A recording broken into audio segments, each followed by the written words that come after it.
இப்ப தேர்தல் வந்தவுடன் 2 நாளைக்கு ஒரு தடவை தமிழ்நாட்டில் தான் இருக்காரு. இப்ப கூட வராராம் தமிழ்நாட்டுக்கு, அதுவும் தென் சென்னைக்கு வராராம். அது ஏன் வராருன்னா, இல்ல ஏன் தென் சென்னைக்கு வராருன்னா, ஒரு அம்மையார் பாவம் தூத்துக்குடியில வேட்பாளராக நின்னாங்க, வெற்றி பெற முடியவில்லை, கவர்னரா ஆக்குனாங்க. அப்புறம் 2 மாநிலத்துக்கு கவர்னரா ஆக்குனாங்க. சரி, அவங்க கவர்னரா இருக்காங்கன்னு விட முடியல. ஏன்னா வேற வேட்பாளர் பிஜேபியில வந்து நிக்கிறதுக்கு யாருமே இல்ல. அதனால கவர்னரா இருந்த ஒருத்தரை வேலையை விட்டுட்டு ரிசைன் பண்ண சொல்லி இங்க கொண்டு வந்து வேட்பாளராக தமிழச்சிக்கு எதிராக நிறுத்திருக்காங்க. தமிழச்சி தமிழிசைன்னு ஒருவேளை சந்தேகத்துல அந்த பேர் குழப்பத்துல ஓட்டு போட்டுருவாங்கன்னு நினைச்சாங்களா என்னன்னு தெரியல. ஆனா மக்கள் தெளிவா இருப்பாங்க, தமிழ்நாட்டு மக்கள். இல்ல, இது தமிழ்நாடு இல்லையா? டெல்லியில தான் எங்க பேரெல்லாம் ஒரு வழியா பிச்சு பிச்சு பீஸ் பீஸா எடுத்துருவாங்க, நம்ம பிரதமர் திருக்குறள் சொல்ற மாதிரி. ஆனா இங்க தமிழ்நாடு யார் தமிழச்சி யார் தமிழிசை நமக்கு தெளிவா தெரியும். அதனால அவங்களை கொண்டு வந்து இன்னைக்கு நிறுத்திட்டு இப்ப அவங்களுக்கு வந்து பிரச்சாரம் பண்ணி எப்படியாவது கொஞ்சமாவது ஓட்டு வாங்கி கொடுத்துடலாம், நோட்டாக்கு கீழே போனா நல்லா இருக்காதே அப்படின்னு வராரு. ஆனா தேர்தல் என்பது நிச்சயமாக 2வது இடத்திற்கு, முதல் இடம், முதல் பெட்டி, முதல் பேரு, முதல் சின்னம் நம்முடைய உதயசூரியன், நம்முடைய வேட்பாளர் தான். இப்ப போட்டியே 2வது இடத்துக்கு தான். பிஜேபியா அதிமுகவா யார் 2வது இடம், வேற யாராவது வராங்களா அப்படின்னு? இல்ல நோட்டா தான் 2வது இடமா? நோட்டா தான் 2வதா? சரி, அப்படிப்பட்ட ஒரு நிலை இருக்கிறது. பிஜேபி ஆட்சிக்கு வரும் முன்னால் என்னென்ன சொன்னாங்க? 15 லட்சம் ரூபாய் வெளிநாட்டில் இருக்கக்கூடிய கருப்பு பணத்தை எல்லாம் கொண்டு வந்து உங்க அக்கவுண்ட்ல போடுறேன். நாங்க கருப்பு பணம் என்னாச்சு தெரியல, வர வேண்டிய காசு என்னாச்சு தெரியல, அதனால அது வரல. அடுத்து கேஸ் சிலிண்டருக்கு மானியம் கொடுக்கறேன் நாங்க. கேஸ் சிலிண்டர் மானியம் என்னாச்சு?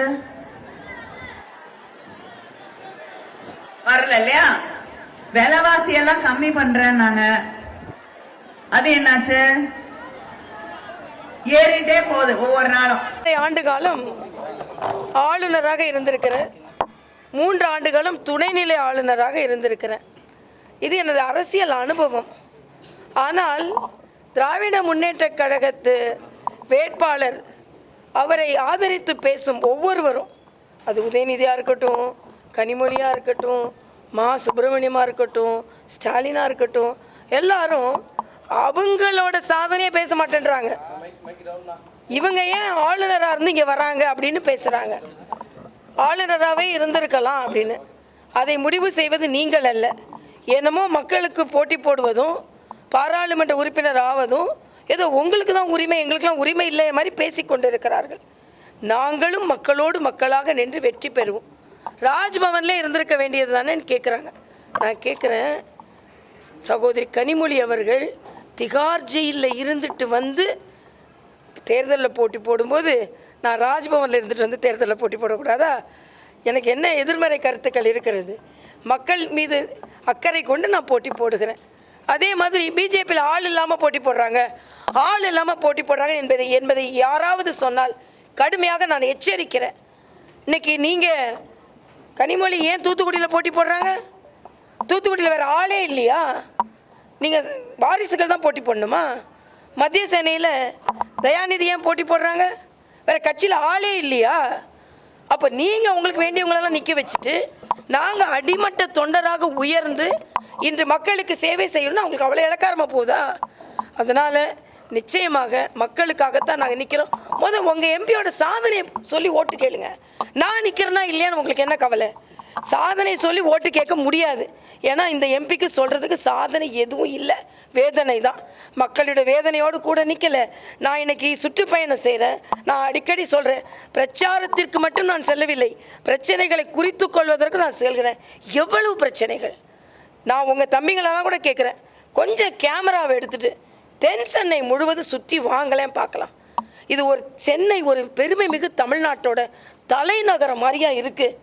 எங்கே பார்த்தாலும் குப்பை, எங்கே பார்த்தாலும் சாக்கடை, எங்கே பார்த்தாலும் குப்பை கூளங்கள்.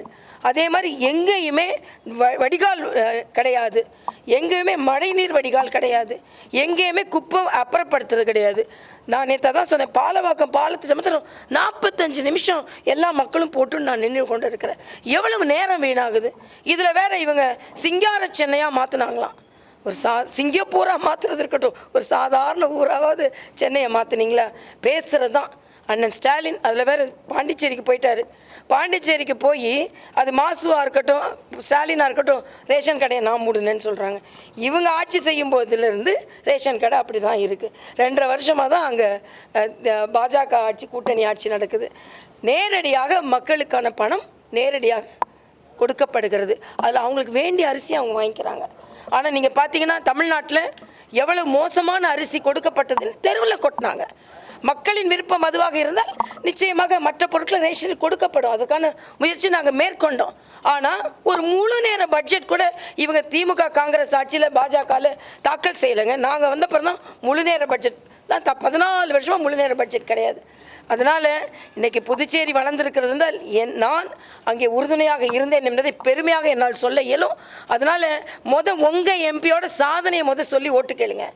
நான் நிற்கிறேன்னா இல்லைன்னு உங்களுக்கு ஏன் இப்போ பதற்றமாக இருக்குது? நான் ராஜ்பவனில் இருந்தால் உங்களுக்கு பதற்றம் கிடையாது. நான் தெருவுக்கு வந்தால் உங்களுக்கு பதற்றம்.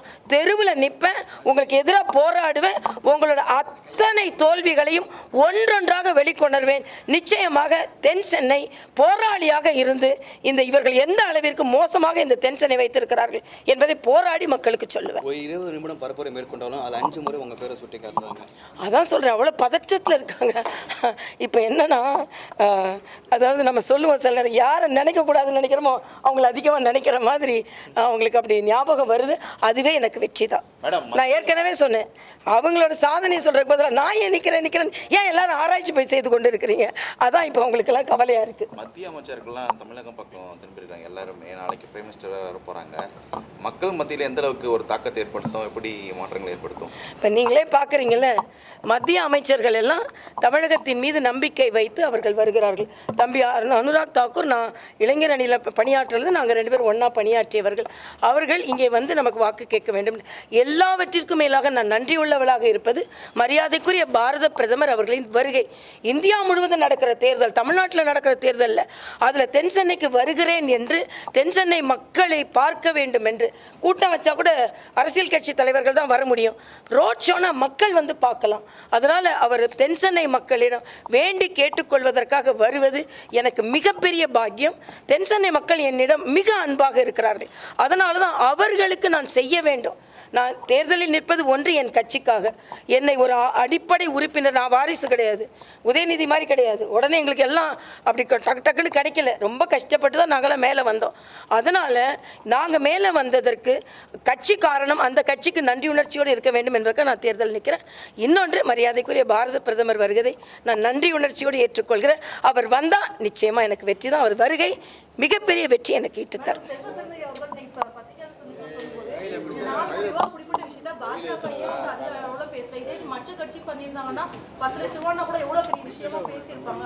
அது அவருக்கு கிளியரா சொல்லிட்டாரு, என்னோட பணம் இல்லைன்னு சொல்லிட்டாரு.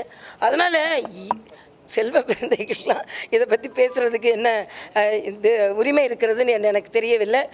அவர்கள் இன்றைக்கி கூட சொல்லியிருக்காரு, 10 ஆண்டு கால ஆட்சியில் என்ன செய்தாங்கன்னு. செல்வ பிறந்தகை வந்து அவங்க தேர்தல் அறிக்கையும் பாஜகவோட ஆட்சியின் அதிகாரத்தில் இருக்கும் பொழுது சாதனைகளையும் பார்க்கட்டும், எல்லாம் அதை காப்பி பேஸ்ட் பண்ணியிருக்காங்க.